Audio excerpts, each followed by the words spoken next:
Мен қалаға жұмысқа келіп, қала шетіндегі ең арзан пәтерді жалдадым. Кешке үйге оралдым да бірден төсекке жаттым. Шаршағаным соншалық басқа ештеңе істегім келмеді.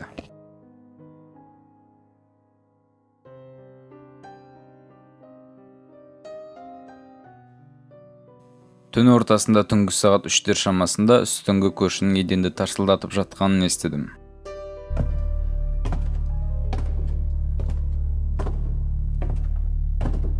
Мен бетіме жастықты жауып ұйықтап қалдым. Келесі түнде бәрі қайталанды. Таңертең көршілерге барып түнде шу шығармауын сұрайын деп шештім. Мен жоғарыға көтеріліп, есікті қақтым. Есікті сүйкімді әже ашты, және мені қонаққа шақырды. Мен ашуланып ұрсайын деп барып тұрғасын біртүрлі болып қалдым. Бірақ әже бірден ас үйге шақырып шай мен тоқаш ұсынды. Онымен бір кесе шай үстінде сөйлесіп отырып, мен тоқашқа қақалып, жөтеле бастадым. Тыныс ала алмай қалдым. Көздерім маған көмектеспей отырған әжеге және тоқашқа қарай берді. Содан кейін мен кеудемнен қатты ұрып қақалғаным басылды. Мен подъезге шығып, содан кейін менің түндегі шу туралы ештеңе айтпағаным есіме түсті. Түнгі сағат 3-те бәрі қайталанды. Түнде мен ашуланып көршімнің есігін қағып, бұл ессіздікті тоқтатуын сұрамақ болдым.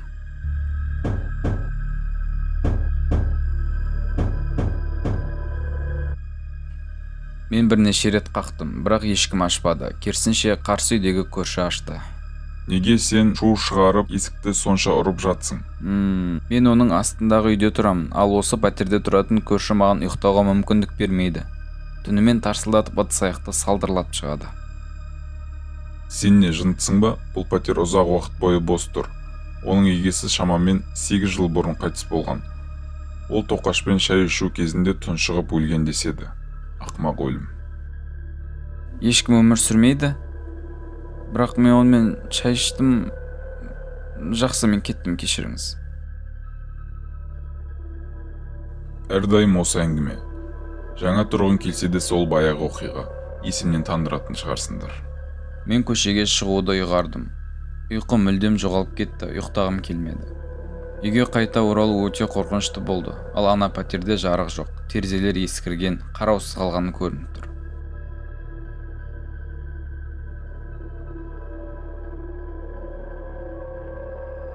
Мен бір кезде сол терезеден әлгі кемпірдің бейнесін көрдім. Ол қолында сынған кесесімен қорқынышты күліп жымиып тұрды.